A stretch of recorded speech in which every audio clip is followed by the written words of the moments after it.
brought to you by Infinix।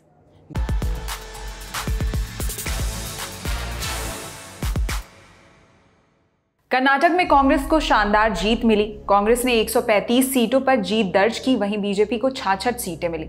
हालांकि कर्नाटक विधानसभा चुनाव में बेंगलुरु की जयानगर सीट पर शनिवार 13 मई को देर रात तक होती रही मतगणना को लेकर हंगामा हो गया।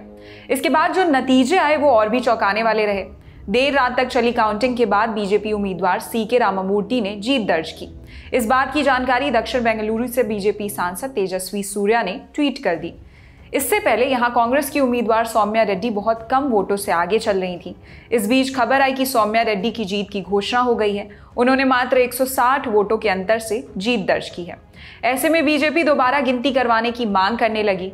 दोनों पार्टी के कार्यकर्ता काउंटिंग वाली जगह भारी भीड़ के साथ जमा हुए और नारेबाजी करने लगे। मौके पर बड़े बड़े नेता पहुंच गए। बीजेपी सांसद तेजस्वी सूर्या भी मौके पर पहुंचकर दोबारा गिनती की मांग करने लगे।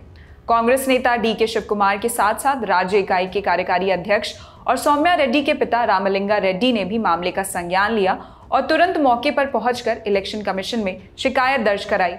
दोनों पार्टी के कार्यकर्ताओं के बीच झड़प को रोकने के लिए काउंटिंग स्थल पर भारी संख्या में पुलिस बल तैनात रही।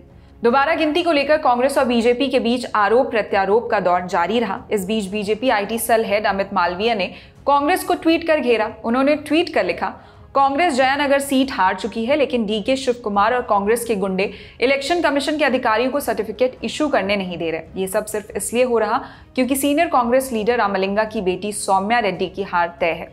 ये किस तरह का उपद्रव है।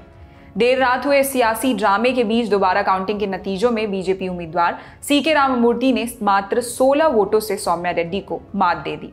अधिकारियों ने जानकारी दी कि पोस्टल बैलेट की दोबारा हुई गिनती के बाद रामामूर्ति ने जीत दर्ज की। इस पर कांग्रेस नेताओं ने रामामूर्ति को फायदा पहुंचाने के लिए सरकारी तंत्र के दुरुपयोग का आरोप लगाया। इंडियन एक्सप्रेस की खबर के मुताबिक एक सीनियर कांग्रेस लीडर ने इस नतीजे को चुनौती देते हुए बीजेपी उम्मीदवार और इलेक्शन कमीशन के खिलाफ हाई कोर्ट में जाने की बात कही है।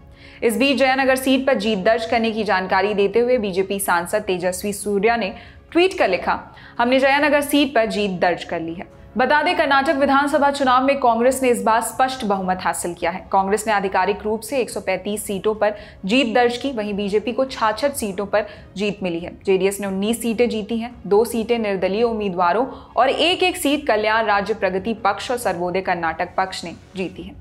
इसी के साथ इस खबर में इतना ही। इस खबर पर क्या है आपकी राय, हमें कमेंट सेक्शन में बताएं। मैं निहारिका यादव, देखते रहिए दी ललन टॉप। शुक्रिया।